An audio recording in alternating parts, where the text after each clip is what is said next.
You're listening to the Personal Development Through Martial Arts podcast, the podcast where the world's highest personal development experts and martial arts masters come together to empower and inspire you to become your strongest self and live the life that you truly want. Join host Bogdan Rosu, author, public speaker, and the founder of the first personal development through martial arts school in the world, in the podcast where you become the hero.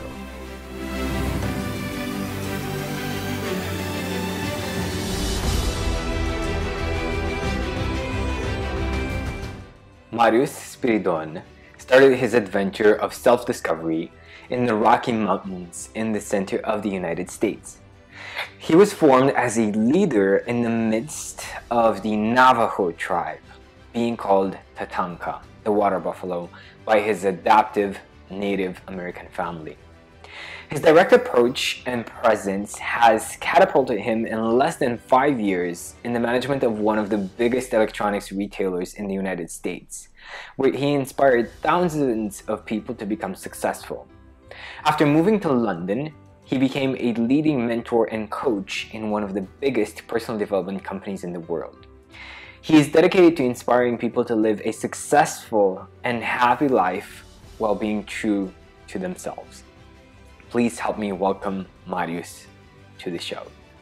We're here with my friend Marius Spiridon, and I am very, very excited to sit down and talk to him because he's going to be sharing some very powerful insights in terms of martial arts, in terms of personal and professional transformation. Marius, how are you? I'm great. First, I'm happy to be here. And thank you for you inviting me to be here and be part of this. And yes, we do have a lot of things in common. One of them is martial arts. Is one of the main things that both our lives started with. Definitely. Thank you. You're very welcome. And another thing that we have in common is actually we were born very close to each other, like 80 kilometers away, right? So that was crazy. Marius, for everybody who is getting in touch with your mission for the first time, how did you start out? Tell us a bit about your journey, your personal journey. As far as martial arts goes, I started my journey around 6 years old. That was the first day when I stepped in a gym, in a dojo where martial arts would take place.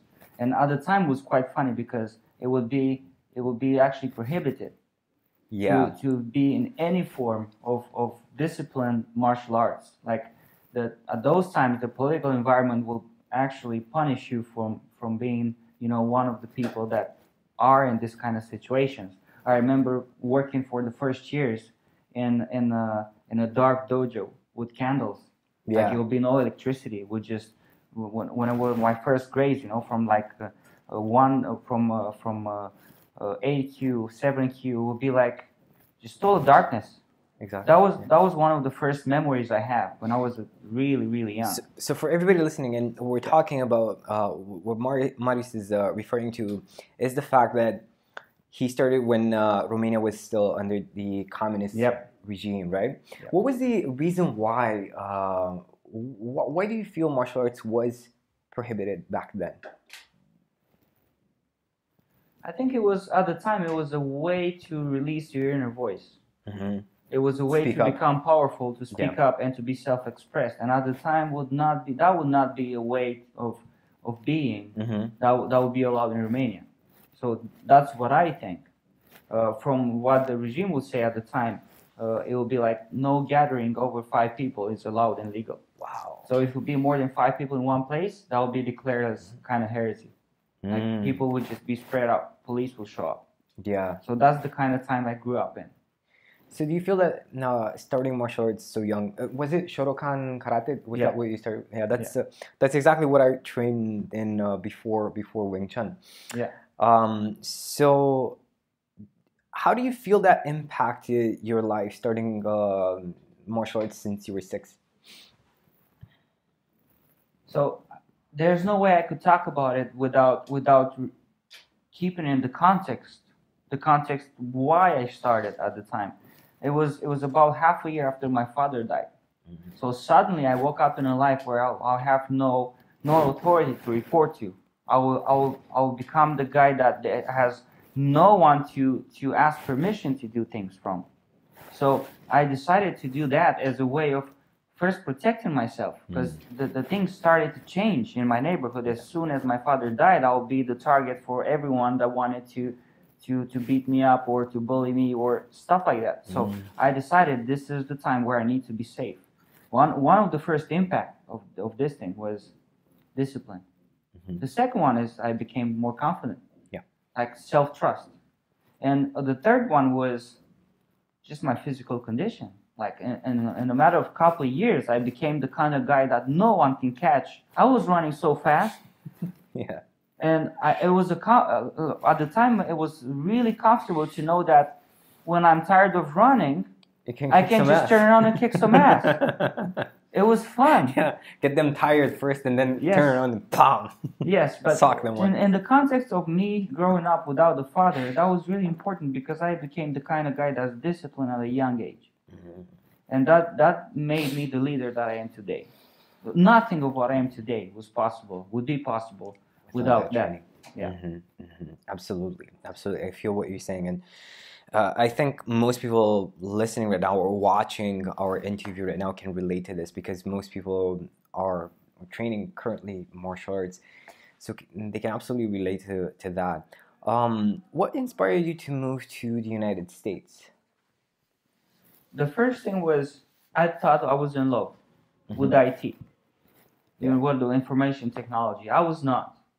And the one thing that inspired me to move in the United States is the ability to be on my own, the ability to make my own money, to succeed on my own steam, to be the guy that makes it into the American dream. Right.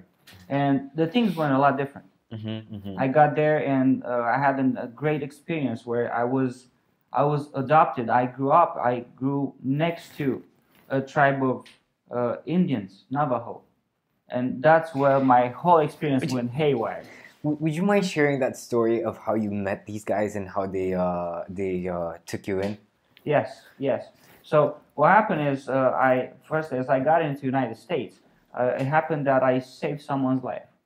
Yes, I was in the ocean, and when I saved the guy, I went into hypothermia. But when I came out of the water, it was these two guys that actually drove me in a van that said, in our tradition, when you save someone's life, you become responsible for it.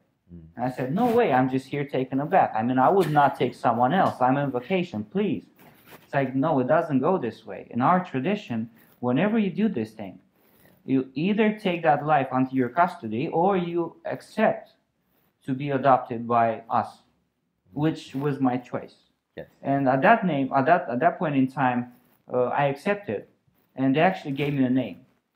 And my name was Tatanka. It was more like a nickname, but everyone was calling me this way, Tatanka, which means buffalo.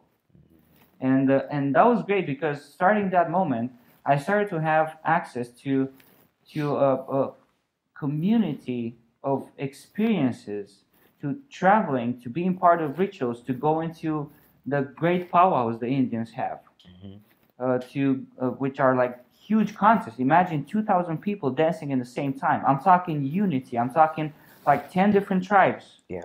Cherokee, Cheyenne, Pueblo, Hopi, Navajo dancing in the same time on the same stage. It was like unity. It's the same feeling I have when I see our traditional dances in Romania, and I see those guys. To me, it's freedom. It's the freedom to be together, and that was the story pretty much. I'm getting goosebumps right now. Yes, just like picturing that image of people dancing together like that. Yes.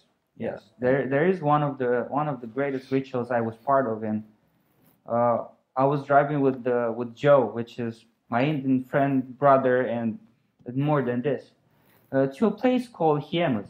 And there's a tradition, Hiemus feast, which is kind of the harvesting, the celebration of harvesting the corn.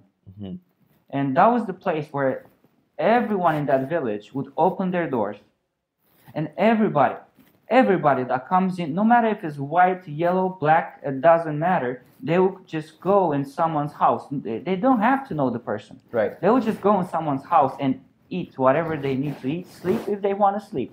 That is so cool. And then there was like the main gathering where about 2,000 people would just dance, celebrating the fact that they harvested so much corn. It was amazing. It was a sense of being part of something greater, where it would not make a difference your color, your pocket, your accent. It would just, everyone will be happy for the fact that Sun gave us, or gave them, or all of us, those resources. It was amazing. Right now I'm vibrating as I'm talking about it. Every time I want to go back to the States, I'm thinking this is the one celebration that I'm not going to miss.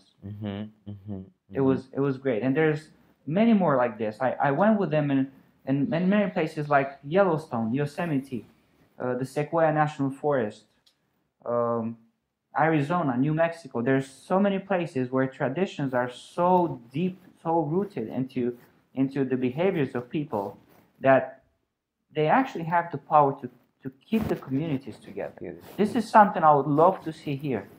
And we'll see later, that's one of the main reasons why I chose to come back home.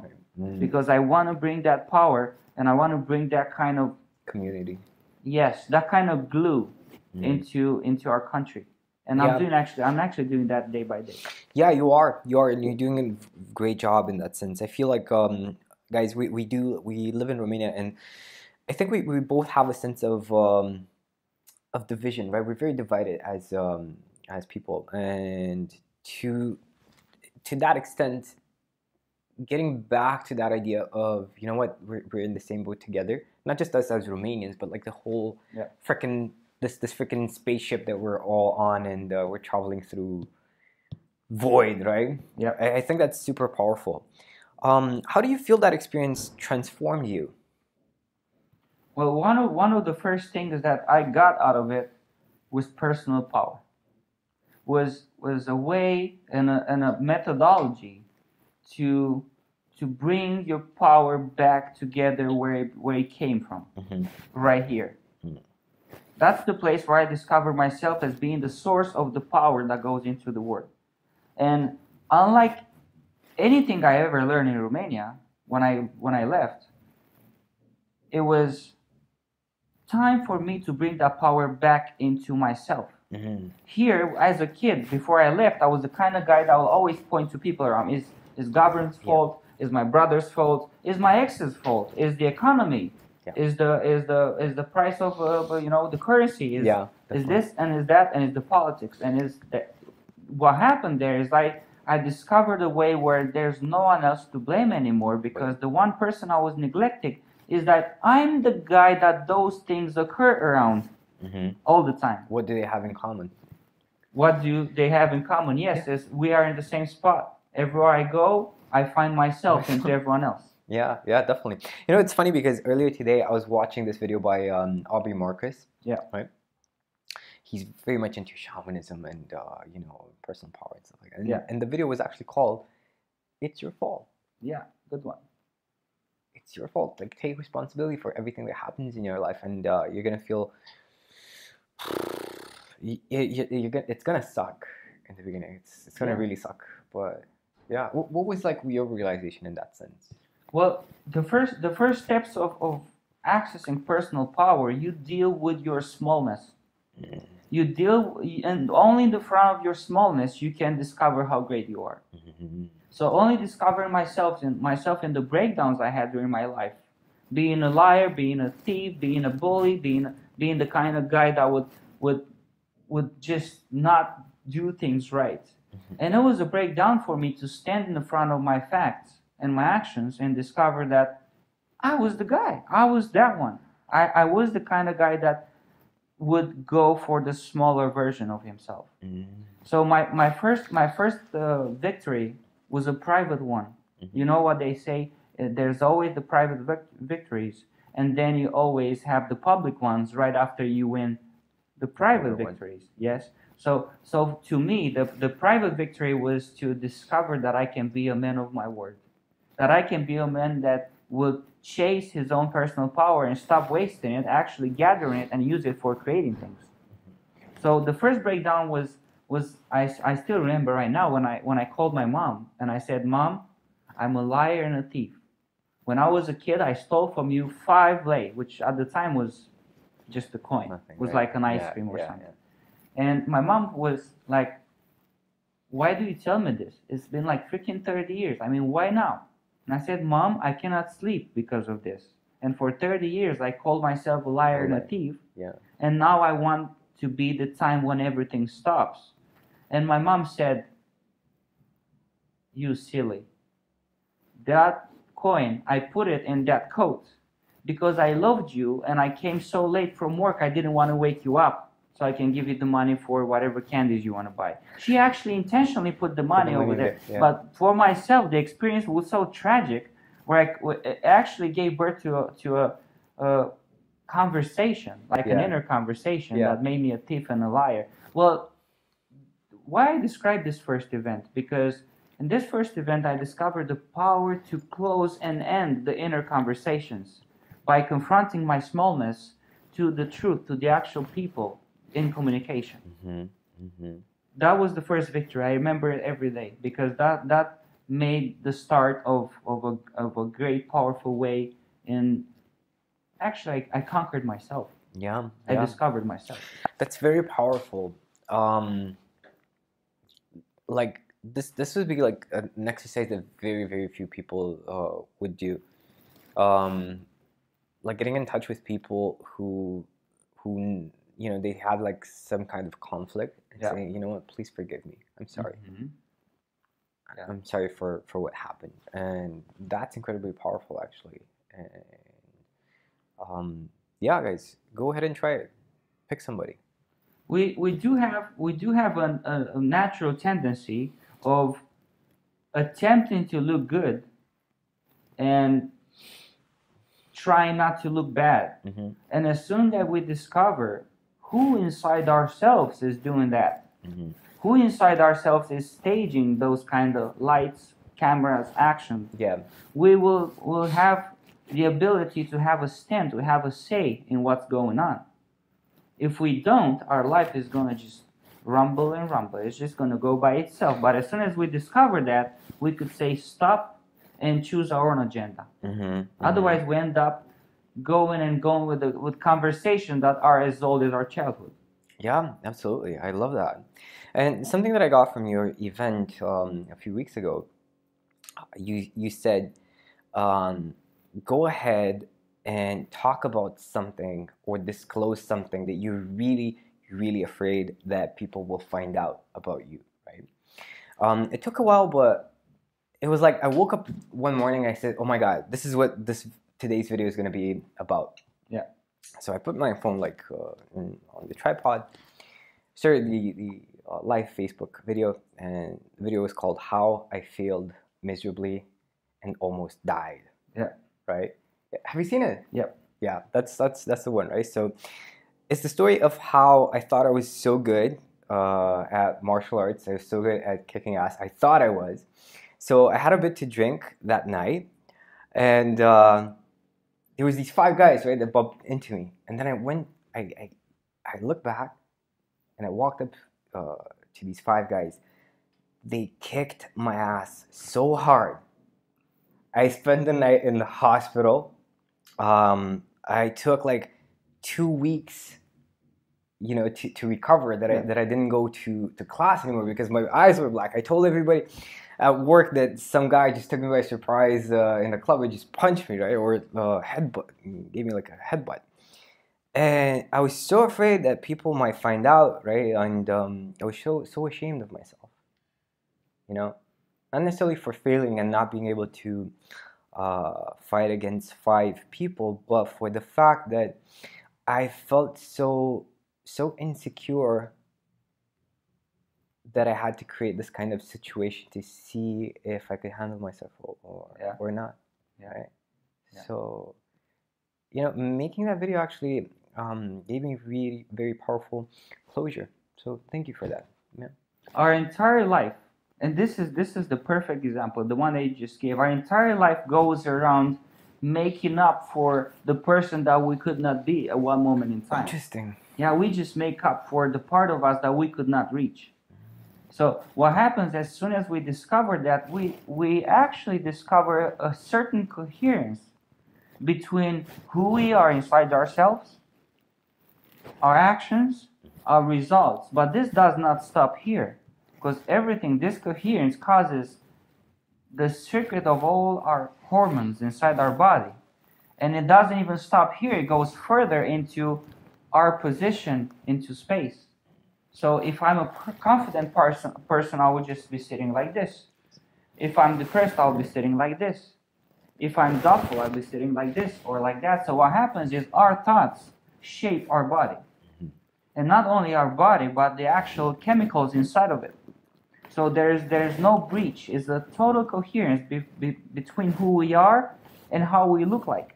And as soon as we understand there's no escape from being in unity at all time, I call it in integrity. As soon as we discover that, we understand the price that we pay in the quality of our life, in the quality of our health, and the quality of our resources, just by accepting our smallness. As soon as you discover this, there's a way, and actually people around us will get inspired by who we are. And that is the source of leadership. Yeah, definitely. And I don't know, to me, the best leaders are the ones who are very open about what they're not good at, of their failures, of why they suck. Because just like you said, like once you accept the areas where you're small, you will much likely accept the areas where you're great. Yeah. Because you cannot accept your greatness without accepting the fact that you're small at the same time. We're all really, really small at the same time. Yeah. And there's one thing I want to give as a gift to everyone who's watching. Hey, sorry to interrupt the interview. I'll let you get back to it in a moment. Let me just ask you, do you want more financial freedom in your business so that you have time for the important things in your life? Would you like to level up your business and become a black belt in business success? Let me help you. I will personally take a look at your business and show you exactly how you can make it more profitable so that you enjoy more financial freedom and more time with your loved ones. Get in touch with me over social media. Links are in the description. Send me a message with the text Business Breakthrough and we will schedule an appointment and you will get a free coaching session where I teach you exactly how to make your business more profitable without putting in more hours. And this is going to be only for the first 5 people who get in touch with me this week. So check the description, get in touch with me on social media, send me a message with the text Business Breakthrough, and let me help you take your business to the next level.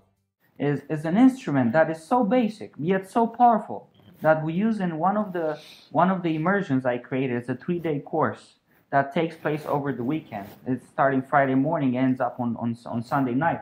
It's called Restoring the Authenticity. Authenticity is at the cross street, is at the intersection of what you think and what you say.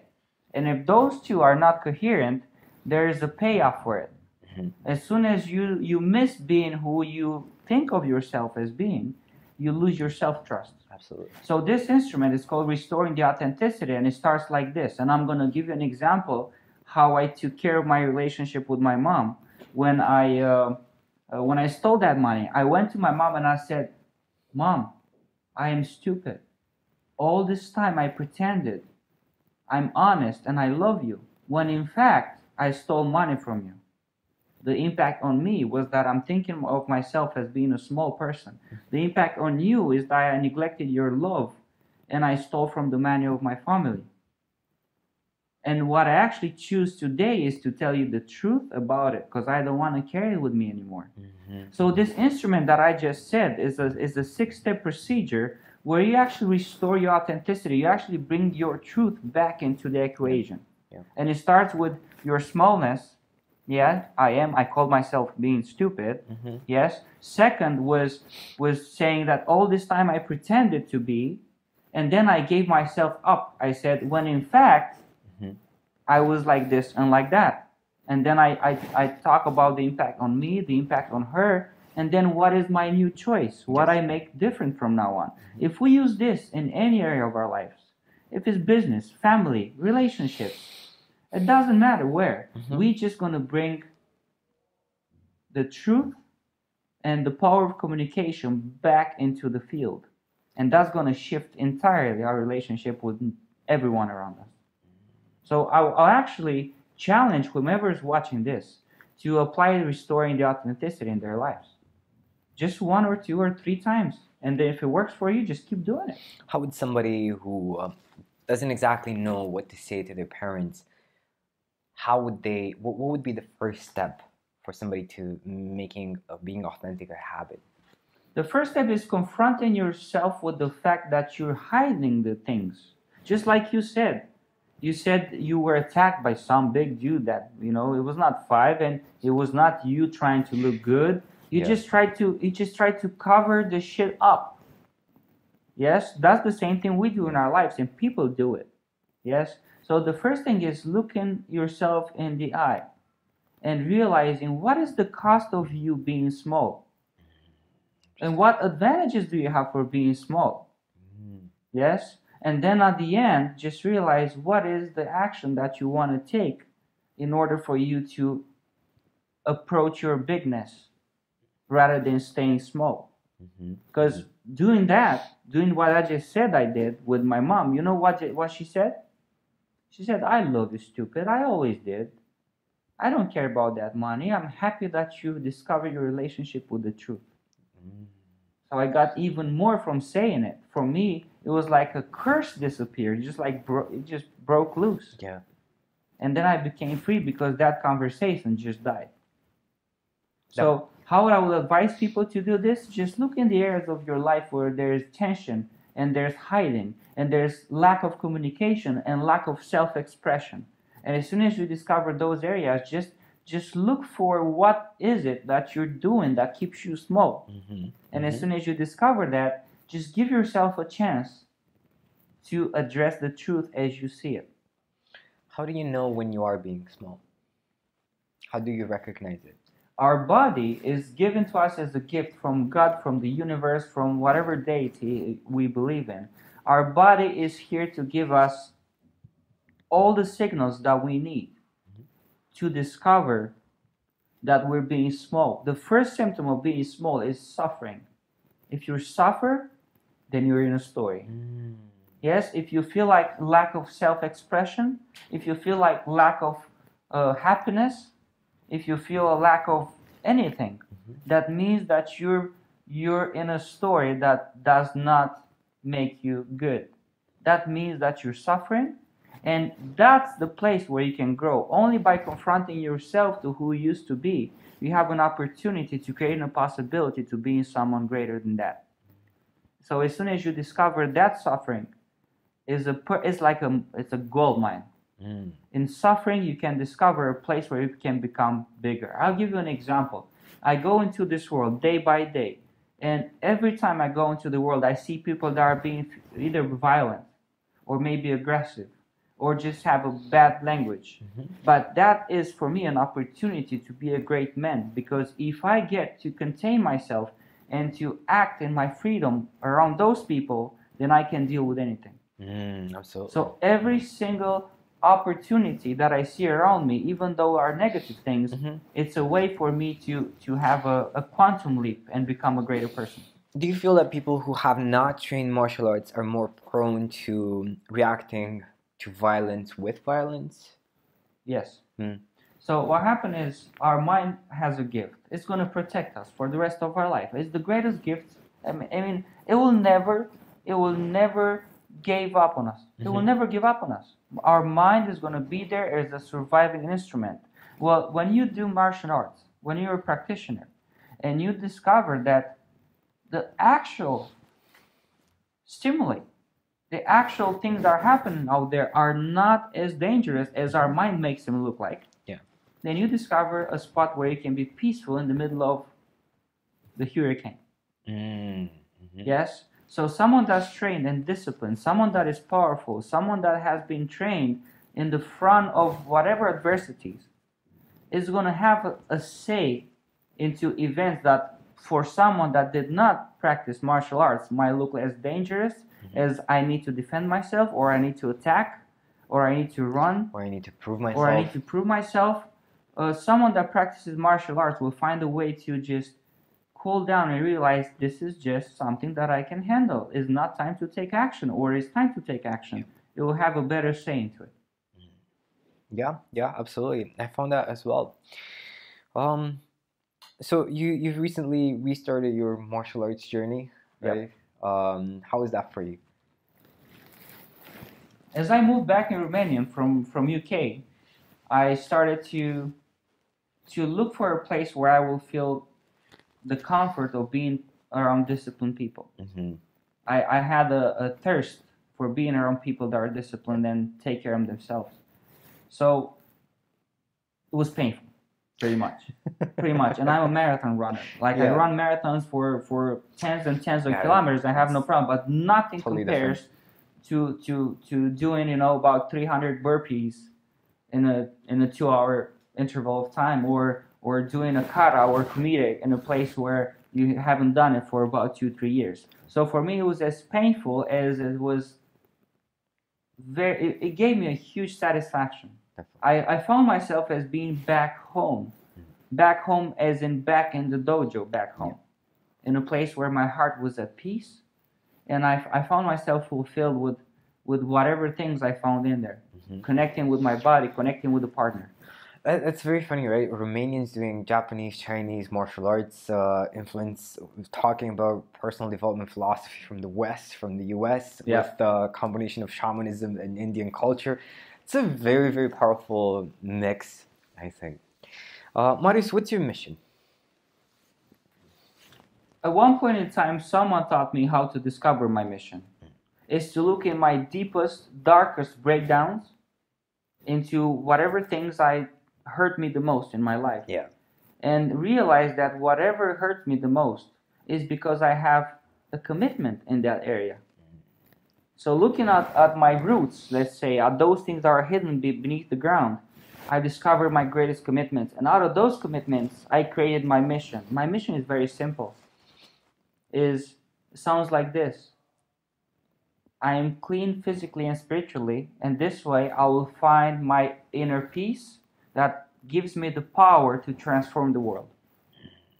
So I use cleanness to find my peace, to achieve the power that's needed to transform the world.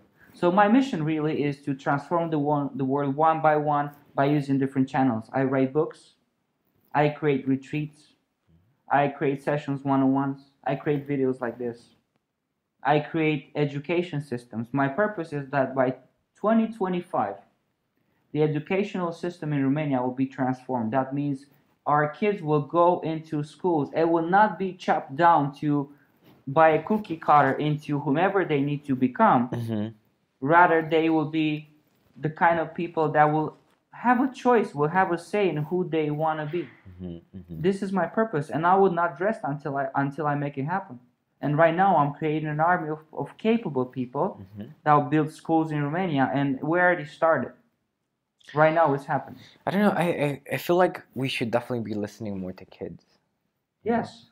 Like, if you take it temporally, who's closer to God? Somebody who just arrived here, or somebody who's been here for like 50, 60, 70 years, right? They have a lot of wisdom.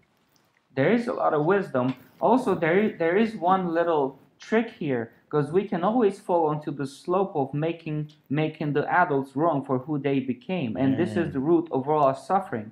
But as soon as we understand that in order for us to become smarter, wiser, more powerful, is we need to actually give up on more things rather than achieve more things. Our politics and the way we were trained as a kid is you need to do this in order to have this, in order to become this. That means, like, you need to go to this school in order to have this diploma, in order to become a doctor and be respected. Well, this never worked. Right now, the way it goes is, in order for you to find yourself, is give up on the things that are not useful to you. And they're not yours. Yes, and discover who you are inside an abundance of options, and discover who you want to be. Where do you want to go? What's important to you? Yeah, definitely. And if we're talking like in business terms, it just comes down to giving up on the tasks that you hate, just allowing somebody who loves those tasks to take over for you and Yeah. do some of those tasks for you, and you focusing on the things, on your gifts, on your superpowers, and that's going to give you a lot more fulfillment and more free time, and your family's going to be happier for that. That was the story with my dad. Of course, yeah. There's one thing that Warren Buffett said: if you need a vacation from your job, quit. Yeah. Yeah. That's interesting. Yeah. If you don't like what you're doing, I mean, why would you be doing it in the first place? Oh, but I need money. I need to pay my rent. You don't understand, Marius. What are you talking about? Yes. That's the one thing that we call being in life, being inside compromises, being inauthentic. When you make a compromise, you're actually willing to give up your own values in order to achieve things that society stemples as good things, important things, vital things. But as soon as you connect with yourself, you're actually going to be able to start pulling apart those things that you don't actually need in this journey. And that kind of happened to you, right? Would you mind sharing that story of how the doctors told you that, you know what, like this is what's going to happen? Yes, that was a good one. At the time, I was working as a manager for for actually the biggest company in the United States, the electronic retailer, and I was having long hours. At one point in time, I just snapped. After 2-3 months of 14 to 17 hours a day, I actually snapped. So what happened to me is I had a condition where my blood coagulates. Yes. And the doctor said, you have 6 more months. What is the most important thing to you? And of course, at first thing, I dismissed those people. I said, I don't want to talk to you. I'll go to the next doctor or next doctor. Guess what? They all said the same thing. So at one point in time, you know what they say, if 3 people tell you are drunk, you probably need to go sleep. Yeah. So what I've done at the time, I sold everything I had in the United States, and I went for the thing that I wanted the most, which was my biggest dream, was to have a piece of land in the top of a mountain and build a chalet by myself. This is what I've done. I sold everything in the States. I moved in Romania, and for 5 years, I lived in the top of a mountain where I actually built the chalet with my own hands. And it was a great time because I actually got to connect with my own senses, and I got to rejuvenate, and I got to regenerate my soul, my heart, and my body by eating healthy, by being away from stress, by being away from values that are not probably for my best interest. And in that process, I discovered who I am, who I can be, and what is my purpose around the other people. And that's the source of who I am today and everything that I'm doing right now. With that period of time, that 5 years, you would not be sitting here watching the person that talks in the front of you. Which I am grateful to myself, and I'm actually able to accept and be thankful for that health condition that I got, because without it, I will not become the person that I am. Absolutely. Yeah, and that's super powerful. Like, were you surprised after 6 months that nothing happened? I actually, that goes more into stories, and as you said, because you're probably one of the guys that actually went there and seen the chalet and been around the fire and see what happened there, is at one point in time, I discovered that I would not die. And it was like 6 months. You kind of knew it, right? Yes, and I was like, what? It was not possible. I'm thinking, what is going on? And when I realized that, I said, what else is possible? So I started thinking about, what about the meds that I had to go all the way to the city, about 30 miles to go buy, medication all the time. And at one point in time, I said, what if? That's what I started. What if? And then from what if to I'm going to burn all the meds I have, it was like 2 weeks. So in 2 weeks, I took all the medications and I put them into the fire, and I said, never again. I don't care if I die, at least I die and I am in my own mind. I'm not possessed by different drugs that make me see reality a different way. Because I was taking at the time, blood thinners, I was taking antidepressants and all kinds of things. So what were the consequences like after taking all of those meds? Was lack of vision, lack of responsibility, confusion. Interesting. Was softness. Like I would not be able to create things. As soon as I gave up on those things, yes, it was a kind of suffering after it. But as soon as that period of 2-3 weeks went by, I went back to being a clear, powerful, strong person. And I really appreciate that every single moment of my life, starting then. Up till then, it was not something I would appreciate. I would just take it as granted. But right now, I do appreciate being able to sacrifice those moments, because clarity is the mother of all qualities. Definitely. Short legal disclaimer: we're not encouraging you to stop taking your meds if you need them. What we are talking about is definitely listening to your body a lot more, and sometimes your body will say, you know what, enough is enough. But take that like it's not like what would you say to that? Like somebody who is taking meds, who's thinking like, you know what, screw these meds, let me just burn them and do what I would say is my journey was a bit more than this. Was what I've done for myself is I looked at what is my way of being that causes my need for that kind of medication. And I realized so you went to the source. Yes, I went to the source. It's like we both live in a house where we have let's say water damage. Yep. And both of us were just really good at playing with the mops. We're so good at cleaning the water from all around the house. Yep. But we never think of turning off the tap. Well, exactly the same things happen in the human being. Yeah. Discover the way of being that causes you that specific need for a medication, and you're in the front of instant healing. You're in the front of being able to heal yourself.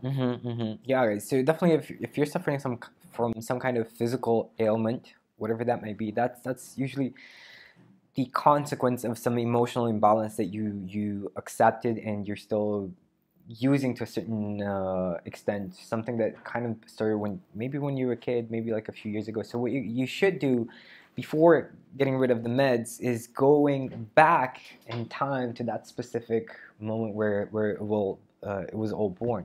Awesome. Yeah.